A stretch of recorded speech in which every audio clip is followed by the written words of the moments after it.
Herzlich willkommen in diesem zweiten Part von meinem Tutorial zu He is a Pirate. Ja, schön, dass ihr wieder eingeschaltet habt. Wenn ihr den vorigen Part nicht gesehen habt, dann bitte noch nachholen. Findet ihr hier oben den Link zu. Den bitte zuerst euch angucken, beherrschen, bis ihr dann zu diesem Part hier übergeht. Denn jetzt hier werden wir die linke Hand mit dazu nehmen, linke Hand spielen und dann auch beide Hände zusammennehmen. Und ich zeige euch dann also, wie ihr dann wirklich hier final dieses Stück fertig spielen könnt. Dazu kommt noch ein kleines Intro. Und ja, ich zeige euch dann mal, wie es noch weitergehen würde. Kann ich auch mal ein bisschen zeigen, was man dann noch so machen kann.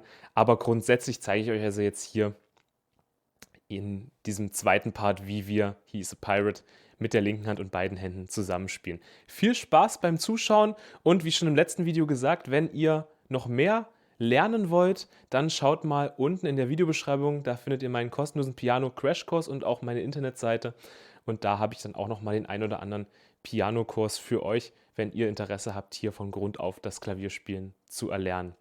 Ja, dann würde ich sagen, starten wir direkt ins Video und viel Spaß hier beim Üben und Spielen. Dann starten wir mal mit dem zweiten Part hier von diesem Tutorial zu He is a Pirate.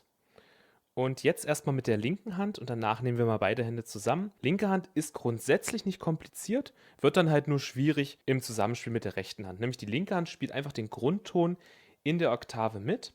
Das heißt, wenn wir also hier d-Moll spielen, spielt die linke Hand d-Moll mit, also das D mit in der Oktave. Ne?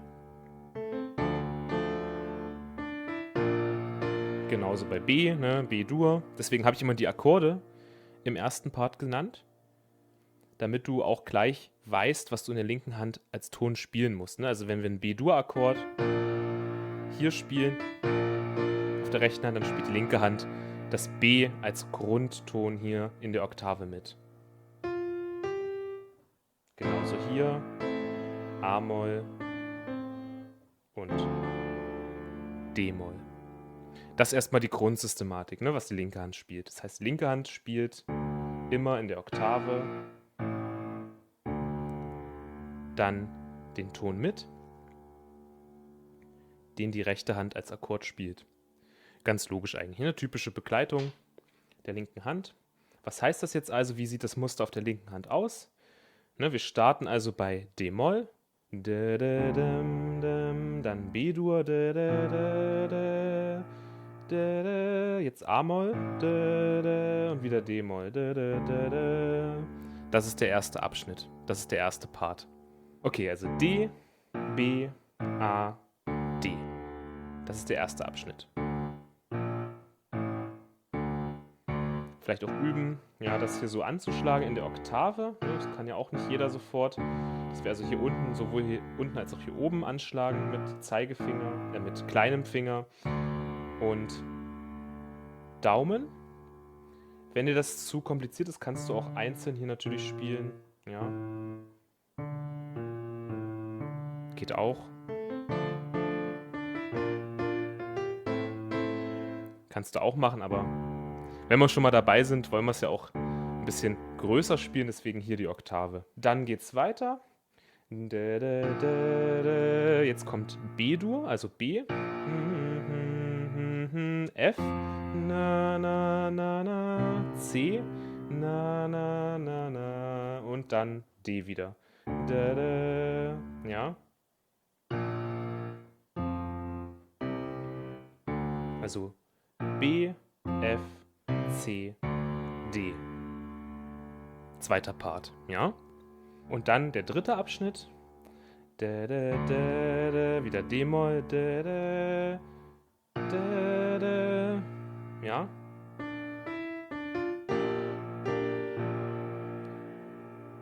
Hier sind wir zwar, das ist vielleicht eine kleine Besonderheit in D, also in G-Moll, aber spielen hier erstmal oben das B, ne?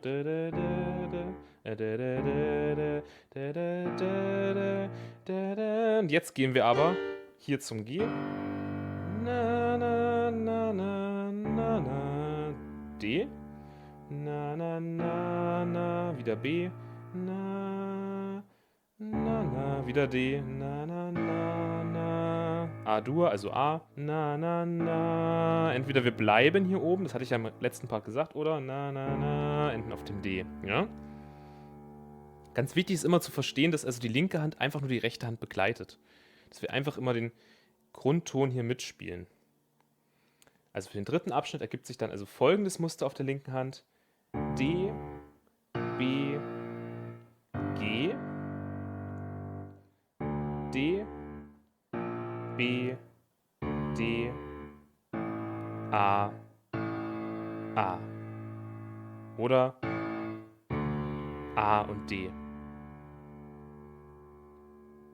Und das ist jetzt eigentlich schon alles, was du auf der linken Hand wissen musst. Grundsätzlich erstmal den Ton. Jetzt kommen wir gleich noch zum Rhythmus. Also wir üben erstmal jetzt hier immer diese Grundtonabfolge zu spielen. Also erster Abschnitt D, B, A, D. Zweiter Abschnitt B, F, C, D. Und dritter Abschnitt D, B, G, D, Entschuldigung, dann nach dem D das B, D und jetzt das A. Und nochmal das A. Okay.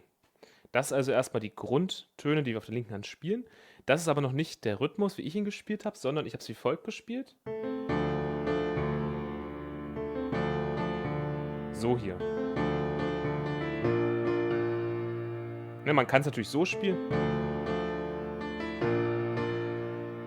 Das geht, aber du siehst, es ist noch nicht so dieses spritzige, dieser typische Rhythmus, den wir hier haben bei dieser Melodie. Ne? Wir spielen also...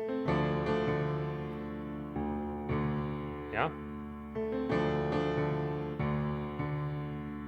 Wir schlagen also hier den oberen Ton der Oktave nochmal an.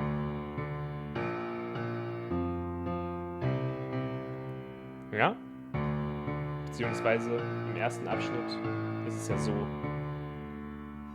Mehr machen wir nicht. Also wir schlagen einmal den Grundton in der Oktave an und dann nochmal hier oben. Nur den Daumen. Ja, ist auch eine super Übung an sich so. Um so ein bisschen auch die Kontrolle hier über die Finger hier mal zu trainieren. Ja?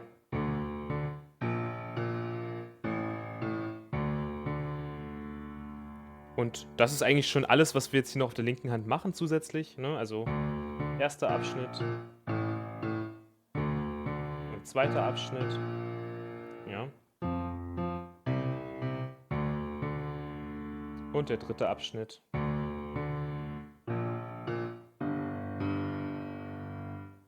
Danach hier genau und dann B-Dur, B-Dur,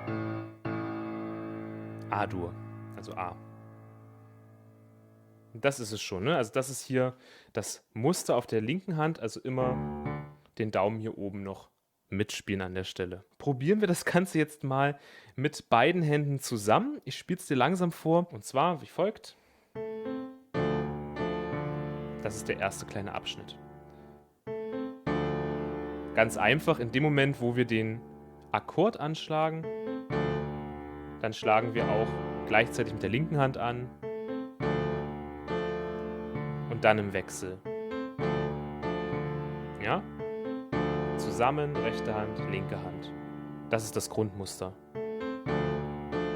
Dann der nächste Akkord. Ja?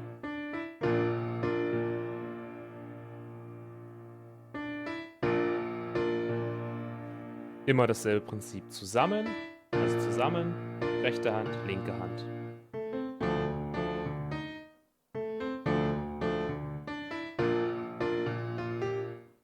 Ja, dann hier Moll.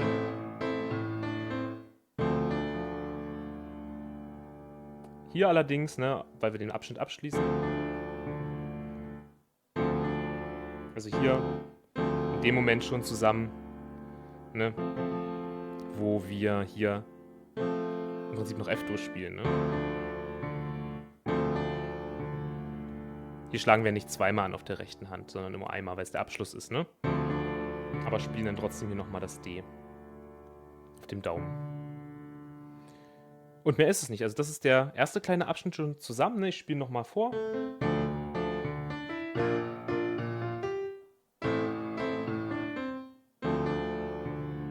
Ja, wenn ich so langsam spiele, ich bin es gewohnt, das schneller zu spielen, dann muss ich selber mal gucken immer. Genau, also das ist es schon. Dann der zweite Abschnitt.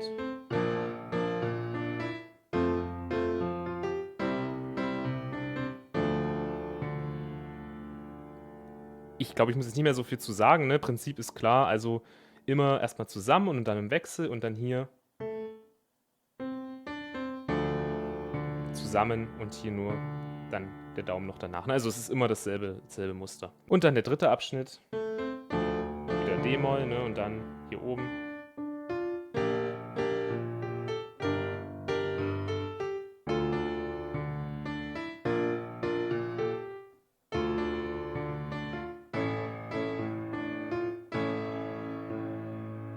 Ja.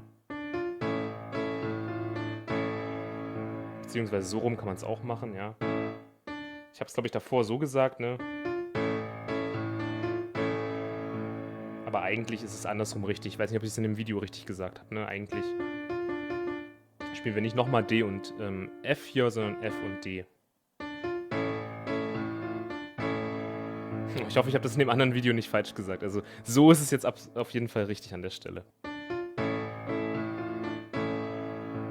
Ja, also im Grunde immer im Wechsel, ne? Also zusammen und dann im Wechsel. So, und dann können wir noch das Haltepedal mit dazu nehmen. Das Haltepedal, damit das Ganze noch ein bisschen flüssiger klingt. Und da handhabe ich es dann so. Immer wenn ich beim nächsten Akkord angekommen bin, also jetzt gehe ich kurz vom Haltepedal runter und dann wieder drauf. Ne? Also immer beim nächsten Akkord. Oder hier auch auf der linken Hand kann man sich auch gut orientieren, wenn ich den nächsten Ton auf der linken Hand anschlage. Ne? Jetzt. Ja. Und jetzt, ja. Hier wieder an der Stelle. Hier. Und wieder hier. Ja, also immer wenn ich den Akkord wechsle. Und du hörst, es klingt schon viel, viel besser, wenn man das so dann ein bisschen flüssiger spielt durch das Haltepedal. Klingt schon cooler irgendwie. Ja, hörst du ja. Du kannst es aber selber für dich gestalten, wie du möchtest. Ich habe mir das so angewöhnt, immer beim Sprung hier des Tons auf der linken Hand, beziehungsweise also bei diesem Akkordsprung dann vom Haltepedal kurz runter und wieder drauf zu gehen, damit das Ganze nicht zu flüssig oder zu abgehackt klingt. Genau, und jetzt spiele ich dir das Ganze nochmal mit Haltepedal ganz langsam vor. Dann kannst du es nochmal dir verinnerlichen, dir nochmal in Ruhe angucken und dann spiele ich es dir mal in der Geschwindigkeit vor, in der es eigentlich gespielt werden sollte. Und das ist dann die Schwierigkeit. Ja, hier geht es also nicht nur darum, dass wir die Grundtöne so spielen können, sondern auch dann die Geschwindigkeit, die das Stück mit sich bringt, spielen zu können. Und das ist ja auch eine coole Herausforderung. Wenn man das kann, dann kann man auch andere Lieder schneller spielen. Ne? Das ist also im Prinzip Learning by Doing.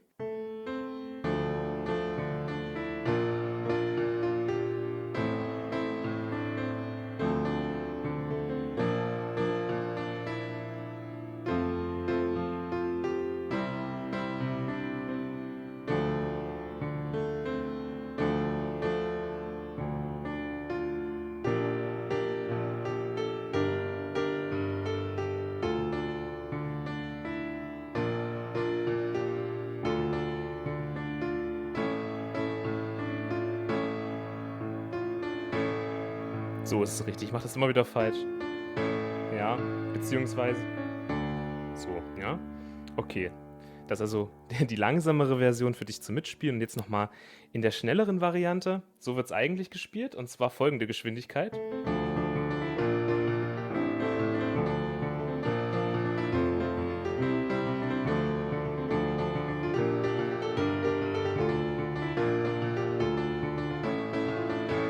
Und dann, also das erstmal. Und dann kann man natürlich hier hochspringen.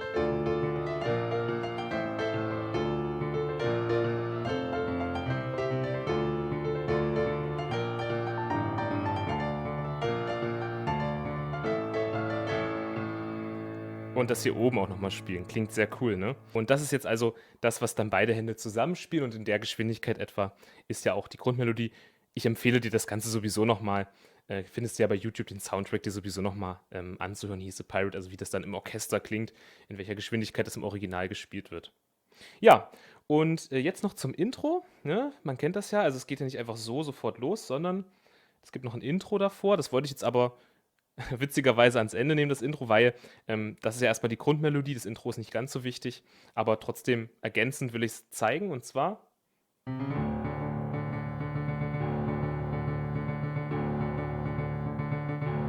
das ist das Intro, ja. Also wir schlagen an C, Cis und dann D, und zwar in diesem Rhythmus.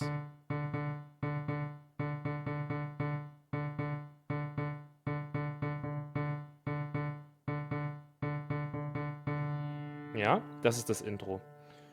Also bap, babab, babab, ba, ba, ba, ba und dann wieder nächster Abschnitt. Bap. Ja, da kann man auch ein bisschen stärker anschlagen, um das zu verdeutlichen.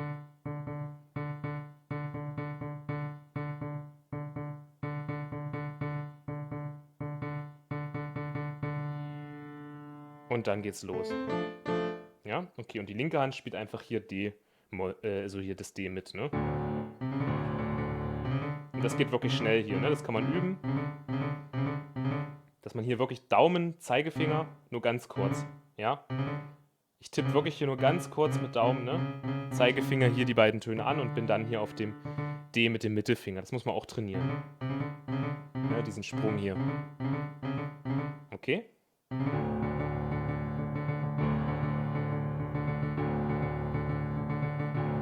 Und die linke Hand spielt einfach immer, ja, das sind ja im Prinzip 4 Abschnitte, ne?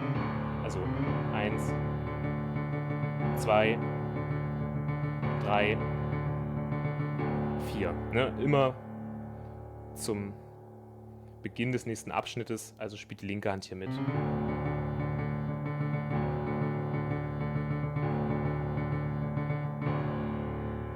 Okay. Jawohl, und das ist noch das Intro, das kannst du auch gerne mal trainieren. Ich habe jetzt Zeite wieder schon mit dazu genommen, ne? Also wirklich hier ganz kurz C und Cis und dann das D und die linke Hand spielt mit das D und dann in diesem Rhythmus. Und das Ganze natürlich dann noch ein bisschen schneller.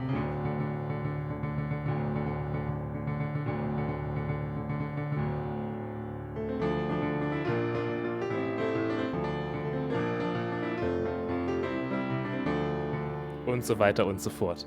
Ja, und dann kannst du das schon richtig geil spielen, wenn du das so weit drauf hast, mit Intro, mit allem drum und dran. Hier oben, ja. Und dann hast du schon was richtig Cooles. Erstens eine geile Übung, um beide Hände zusammen zu spielen. Da ist so viel mit drin, ja. Beide Hände zusammenspielen, üben, Akkorde anschlagen, im richtigen Rhythmus anschlagen, in der richtigen Geschwindigkeit, also auch bei einer schnelleren Geschwindigkeit sauber anschlagen. Also du hast so viele Übungen da drin, einfach nur damit, dass du diesen Song hier übst und dann auch noch diese geile Melodie dann zu spielen. Also es ist wirklich super, wenn man das als Pianist mal trainiert, mal übt, diesen Song hier lernt, weil es erstens super viel Spaß macht und es zweitens dir auch super, super viel bringt. Nicht nur, dass du einen geilen Song spielen kannst, sondern all diese Punkte auch lernst oder übst, die ich dir gerade genannt habe. Ja, also wirklich sehr, sehr cool. Und dann geht das Ganze natürlich auch noch weiter, das Stück, man kennt es.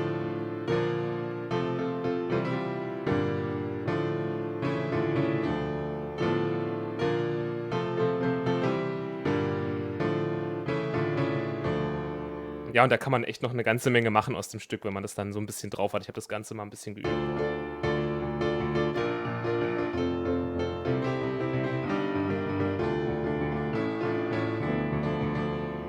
Ja, aber dazu, ja, vielleicht in einem anderen Video mehr. Mal gucken, ob ich dazu noch mal ein Video mache. Aber jetzt hier, das wollte ich euch erst mal zeigen, hier diese Grundversion dieses Songs. Und ja, ich hoffe, es hat euch gefallen. Ich hoffe, es war verständlich. Wenn es doch etwas zu schnell an manchen Stellen war, dann wirklich einfach noch mal das Video zurückgehen und dir dann noch mal in Ruhe das Ganze angucken, um dann auch wirklich das für dich noch mal in Ruhe üben zu können. Also gerne dann auch noch mal die bestimmte Abschnitte noch mal anschauen und in Ruhe üben. Ja, aber das war jetzt erstmal hier He's a Pirate. Ich hoffe, euch hat das Ganze gefallen. Dann gerne auch einen Kommentar, ein Like hinterlassen, wenn euch das Ganze gefallen hat, und auch gerne mal ja, euch äußern, was ihr gerne noch von mir mal hören würdet, was ich euch gerne mal vorspielen soll oder mal Tutorial zu machen soll, würde ich mich sehr freuen. Und ja, dann war es das erstmal für heute. Viel Spaß hier mit diesem Tutorial und euch dann noch eine wunderschöne Woche. Bis dann.